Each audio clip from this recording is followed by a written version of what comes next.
Carolyn Dube here, and today I've been invited by Unruly Paper Arts to share about the Gelli plate. Well, you probably know how much I love the Gelli plate, so I am thrilled to be able to share about it.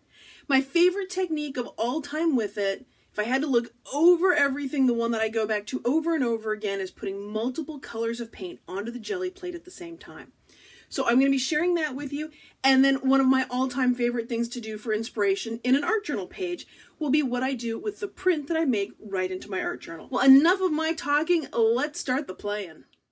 Well, what do I need to get started with Gelli printing? I need a Gelli plate, any size, any shape, will do any of the techniques with it, a soft rubber brayer, paper, I'm using cardstock, 110-pound weight, I'm even going to print right into a journal. You can print on just about anything. And I've also got some paper there to clean my brayer off on. The paints I'm going to be using are heavy-bodied acrylics, but you can do these techniques with any kind of acrylic paint. You can put the paint on one color at a time and do an entire printing with just one color, or you can put multiple colors on at the same time.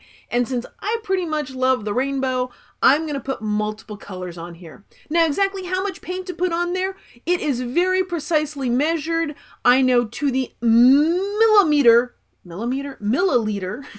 gotta get my measurements right here, how much paint is on there. Yet, no, I have no idea. I just kind of give it a squirt, and if I put too much on, then I get more of that color. If I put too little, I can always add more.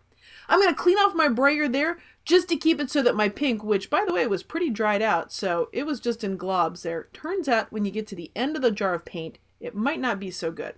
Now I might call that a mistake, but really it's just an oops, an outstanding opportunity presenting suddenly as I try and get that pink paint to smear around and off my brayer.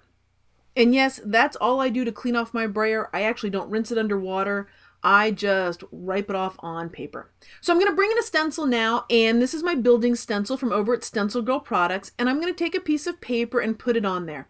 Now, because this is cardstock, I am really going to push it in there because I want the paper to make contact with the paint. That's the whole point of this, right?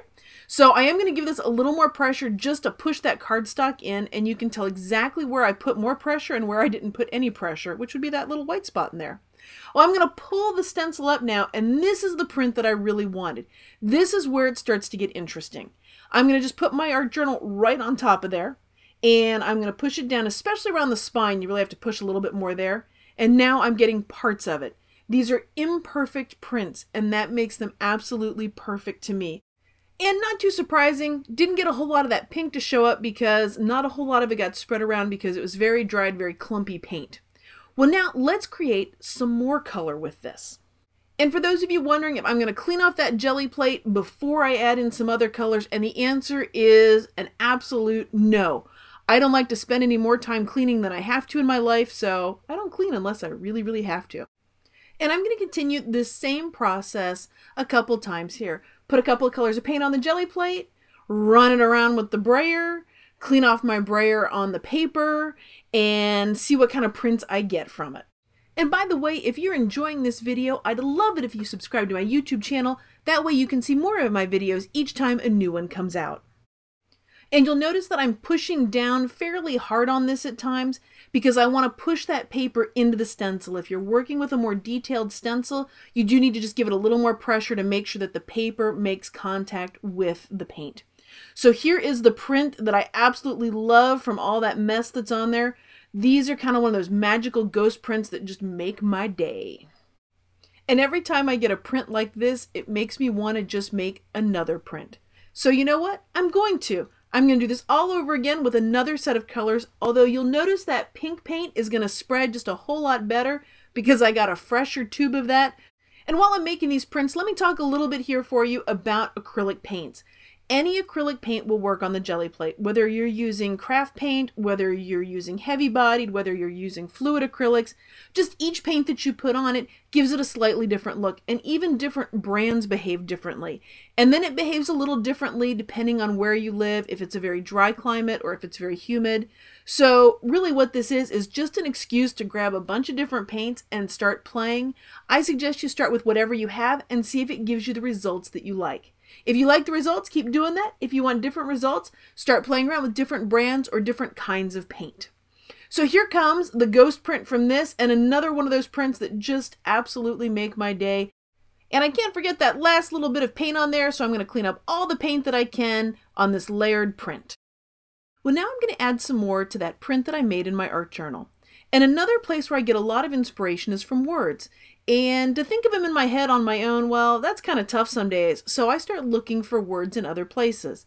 These were pages randomly ripped out of a book, and I'm just kind of scanning through and seeing what jumps out at me. And as I look through what kind of stands out, I cut out words and phrases, and I just start arranging them around. Once I have enough or a story pops out to me, then I go on to the next step. And now for the most glamorous part of art journaling, gluing down little pieces of paper.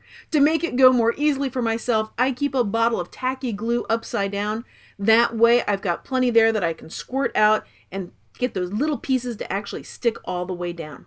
Well, I said those words all made a story to me, and they did, but the story doesn't really make any sense. But in that story, I've got little bits of ideas and thoughts that are kind of pouring out of me, and that's what I'm writing here with the scribble journaling. Now, you might not be able to read those words, probably not, because I can't even read those words, and I'm the one that wrote them.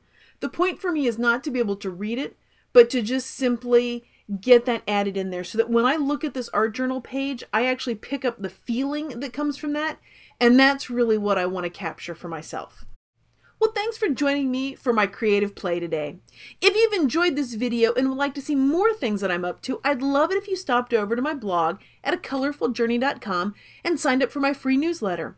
Over there, I've got a free downloadable video and PDF for you called 3 Ways to Thwart the Inner Critic.